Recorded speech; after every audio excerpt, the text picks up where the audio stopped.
pemahaman dan pengertian belaka, tanpa ada laku tirakat yang nyata.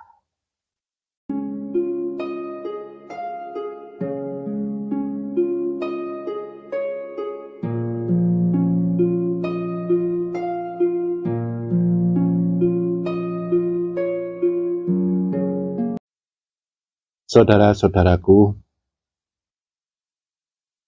bicara tentang tarekat yang kita pahami dan kita maknai sebagai satu proses perjalanan jiwa, perjalanan pribadi untuk mendekat kepada Allah, maka bisa dikatakan bahwa hidup ini adalah sebuah tarekat. Karena hidup ini hakikatnya adalah satu perjalanan untuk kita menuju kepada Allah. Inna lillahi wa inna ilaihi raji'un. Sesungguhnya kita ini dulu dari Allah, dan suatu saat nanti kita akan kembali kepada Allah. Detik demi detik, jam demi jam, hari menjadi bulan, bulan menjadi tahun, lambat laun umur kita, jatah umur kita akan habis, dan di penghujung umur kita nanti, disitulah sebagai satu pintu gerbang, luluskah kita bertarekat? Apakah kita akan lulus bahwa perjalanan hidup ini adalah untuk menuju kepada Allah?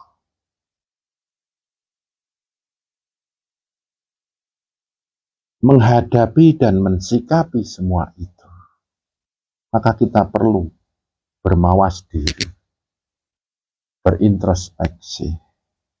Sudahkah kehidupan kita ini menjadi satu jalan yang disebut dengan Shiratal Mustaqim, jalan yang lurus menuju kepada Allah? Shiratal Mustaqim bermakna inna sholati, sesungguhnya persujudanku, wa nusuki, ibadahku, wa mahyaya, hidupku, wa mamati, dan matiku, itu lillahi rabbil alamin, hanya untuk Allah. Karena aku sadar bahwa hidup ini adalah sebuah perjalanan menuju kepadanya. Atau mungkin kita hidup di dunia ini hanya untuk sekedar menumpuk harta, menumpuk kenikmatan, menumpuk kekuatan, kekuasaan, kemuliaan. Kemudian kita bangga-banggakan kepada orang lain. Kita seringkali lupa bahwa hidup ini adalah sebuah perjalanan. Di dalam dunia ini, semuanya ada akhirnya. Pernikahan kita akan ada akhirnya, walaupun diakhiri dengan kematian. Pekerjaan kita akan diakhiri dengan pensiun. Hidup kita akan diakhiri dengan sebuah titik yang disebut kematian. Saudara-saudara yang saya muliakan,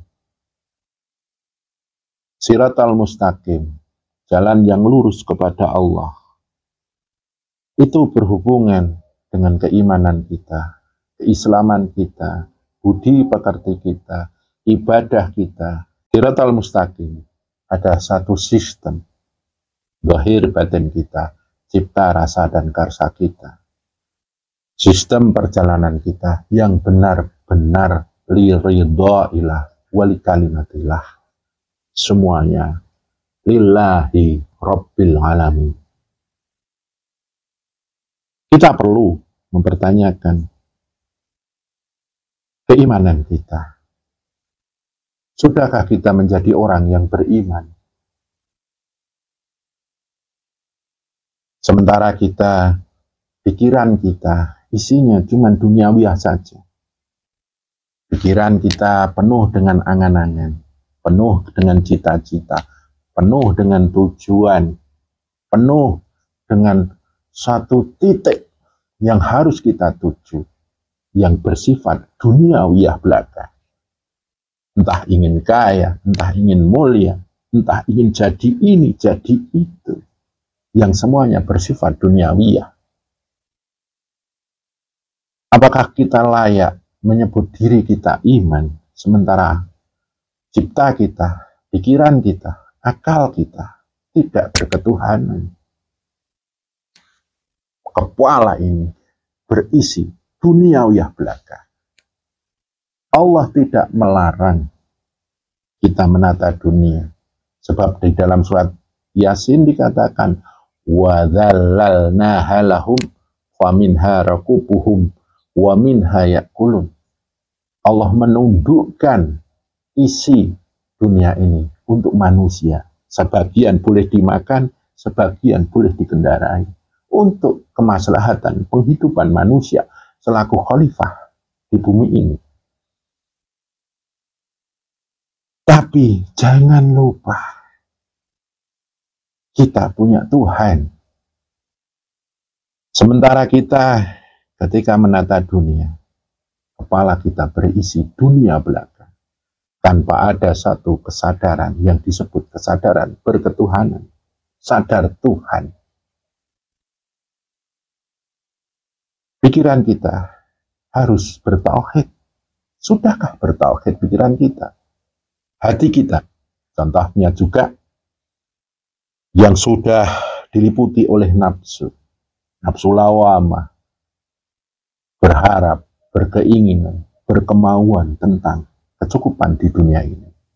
Amarah, kemuliaan, supiah, kenikmatan, mutmainah, tenang sebagai penghidupan dunia. Apakah layak kita menyebut diri kita beriman, sementara hati ini belum bertauhid? Belum sadar Allah, selalu merasakan Allah di dalam penghidupan kita. Boleh kita berkeinginan, boleh berkemauan atas dunia ini sebagai satu survival untuk kita mempertahankan hidup di dunia ini.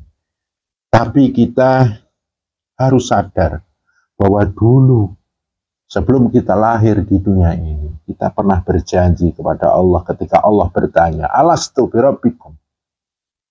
Bukankah aku ini Tuhanmu? Kemudian kita menjawab waktu di alam ruh. Kita menjawab, Bala syahidna. Kami bersaksi. Engkaulah Tuhan kami. Dan di dunia ini, secara tidak kita sadari, sesungguhnya kita ditagih.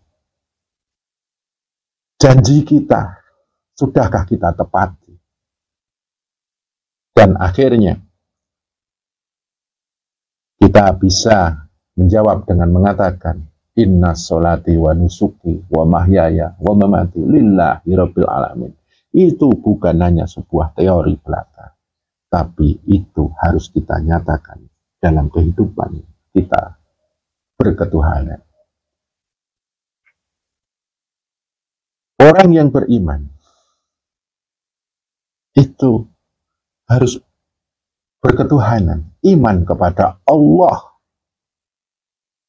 Pikiran kita latih untuk sadar Allah, hati kita latih untuk sadar Allah, perbuatan kita, tingkah laku kita, ucapan kita, penglihatan, pendengaran kita, penciuman kita, semuanya harus bertauhid. Itulah yang disebut iman.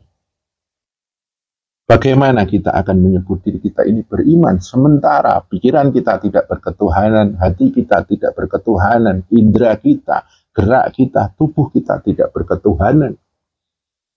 Dari anasir-anasir diri kita, raga, nafsu, akal, roh, sir, nur, dan harus berketuhanan. Setelah berketuhanan, kita harus beriman. Kita perlu bermuhasabah tentang keimanan kita.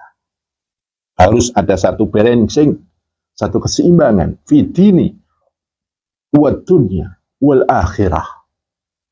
Di dalam keagamaan, di dalam keduniaan, dan di dalam keakhiratan. Fidini dalam arti berketuhanan, bertauhid, yang di sana berhubungan dengan syahadat kita, sembah sujud kita, pengendalian diri kita untuk tidak lupa dengan Allah. Kemudian kita hidup di dunia ini benar-benar menzakatkan hidup dan penghidupan kita hanya karena ingin ridho kepada Allah. Dan kita dengan hakikat haji, kita harus menyempurnakan hubungan kita kepada Allah sebagai satu titik tolak bahwa dulu kita pernah bersyahadat dan di dunia ini syahadat kita diuji. Saudara-saudara yang saya muliakan, setelah kita mempertanyakan iman kita kepada Allah, selanjutnya kita harus mempertanyakan penghambaan kita kepada Allah. Wa ma khalaqtul jinna wal insa illa liya'budun. Tidaklah diciptakan jin dan manusia kecuali untuk beribadah kepada Allah. Sudahkah kita menyatakan diri sebagai seorang hamba? Sudahkah layak kita disebut sebagai seorang hamba? Sementara kita sering dengan doa-doa kita, dengan kehendak kita, dengan pikiran kita, angan-angan kita, selalu bertabrakan dengan titahnya Allah. Kita sering menyalahkan Allah dalam berhubungan dengan nasib kita, keadaan kita. Ya Allah, kenapa aku seperti ini? Ya Allah, kenapa harus seperti ini? Ya Allah, aku salah apa? Kenapa kita tidak bermuhasabah bahwa Allah itu maha segalanya. Allah itu maha kuasa. Kalau ada sesuatu yang tidak sesuai dengan kehendak kita, keinginan kita, apa yang salah dengan diri kita? Bukan menyalahkan Tuhan. Sering kita selaku manusia mengingkari penghambaan kita. Ketika ada hujan kita salahkan. Mentang-mentang kita sedang istilahnya menjemur pakaian, menjemur padi, menjemur apalah yang berhubungan dengan matahari, tiba-tiba hujan. Kita salahkan hujan. Kita punya janji kerja, meeting dengan seseorang, kita bertemu teman kita di sebuah tempat di mana di situ tidak ada genteng, tidak ada istilahnya tempat berteduh, tiba-tiba hujan. Kita salahkan hujan. Ketika Allah mentakdirkan panas, kita salahkan panas. Angin kita salahkan. Bagaimana kita bisa menyebut diri kita sebagai hamba Allah? Hujan kita salahkan, angin kita salahkan, kemudian air kita salahkan. Kenapa air jadi keruh? Padahal kita rusak sendiri. Allah itu dulu menciptakan air itu bening sekali. Di kota-kota besar sekarang air sudah seperti oli, hitam, pekat, berbau. Semuanya salah manusia sendiri. Kenapa merusak alam semesta ini? Tapi dengan kesombongannya manusia menyalahkan, ya Allah, kenapa bisa seperti ini? Di situ kita perlu mempertanyakan penghambaan kita. Mentang-mentang kita sudah beribadah, kita sering berdoa, ya Allah, aku sudah beribadah kepadamu. Aku sudah berdoa kepadamu. Kenapa masih seperti ini? Apakah itu layak diucap oleh seorang hamba? Kemudian dalam sinetron-sinetron, ya Allah, cobaan apa lagi buat aku? Sepertinya Allah itu salah. Ya, di situ saudaraku, penghambaan perlu kita muhasabah. Sudahkah layak kita menyandang sebagai liya'budun, hamba Allah? Saudara-saudara yang saya muliakan, Allah berfirman, ya ayyatuhan nafsul mutmainnah, hai jiwa-jiwa yang tenang, irji'i, datanglah kepadaku, radiyatan maradiyah, Orang-orang yang sudah benar-benar inna sholati wa nusuki wa mahyaya wa mamati lillahi rabbil alamin akan dipanggil oleh Allah. Sebagai satu jiwa yang tenang dipanggil oleh Allah untuk datang kepadanya. Wadkhuli jannati, dan dimasukkan oleh jannat kepada dimasukkan oleh Allah kepada jannah. Berhubungan dengan itu, kita tahu bahwa hidup ini sebagai tarekat, perjalanan menuju Tuhan. Kita akan menghadap kepada Allah dengan dipaksa atau dengan ridho. Kita mau lupa dengan Allah, mau kufur dengan Allah, mau tidak beriman kepada Allah, kita dengan bertambahnya umur tetap akan dipanggil oleh Allah. Makanya kita perlu memilih. Kita datang dengan ridho dan diridhai, sempurna menjadi seorang hamba, wadkhuli fi ibad, dan hadiah jannatullah. Ataukah kita dipaksa? Manusia yang dipaksa untuk hadir kepada Allah dalam keadaan kufur, dalam keadaan kafir, dalam keadaan lupa, dalam keadaan terlena, maka sesungguhnya kematian adalah malapetaka baginya. Kematian adalah sebagai satu jalan yang sangat menakutkan. Apa yang dia kumpulkan? Rumah yang bagus, harta yang banyak. Ketika dia tinggalkan, rumah itu sudah diatasnamakan kepada anak-anaknya. Hartanya diatasnamakan kepada anak-anaknya. Ya, kalau anak-anaknya tidak berebut, kalau berebut, apa enggak kasihan seperti itu? Saudara-saudara yang saya muliakan, setelah menyadari semuanya itu, ada beberapa golongan manusia ketika sadar bahwa hidup ini adalah sebagai sebuah perjalanan menuju Tuhan, kemudian dia menyatakan dirinya sebagai orang-orang yang bertarekat, ingin hadir kepada Allah dengan ridho dan diridhoi. Tapi kita pun perlu memuhasabai tarekat kita. Sudahkah kita layak disebut sebagai insan-insan tarekat yang memperjalankan dengan keridhaan kepada Allah? Kita mengaku sebagai orang-orang bertarekat, tapi kita hanya menjejali pikiran dengan konsep-konsep ketuhanan, konsep-konsep tarekat. Tapi kita tidak pernah bersyahadat, berzikir kepada Allah, kemudian bersujud kepada Allah, kemudian menata pikiran, mengendalikan nafsu, mengarahkan perbuatan dan tingkah laku sebagai hakikat puasa. Kemudian kita bersedekah kepada orang-orang lain.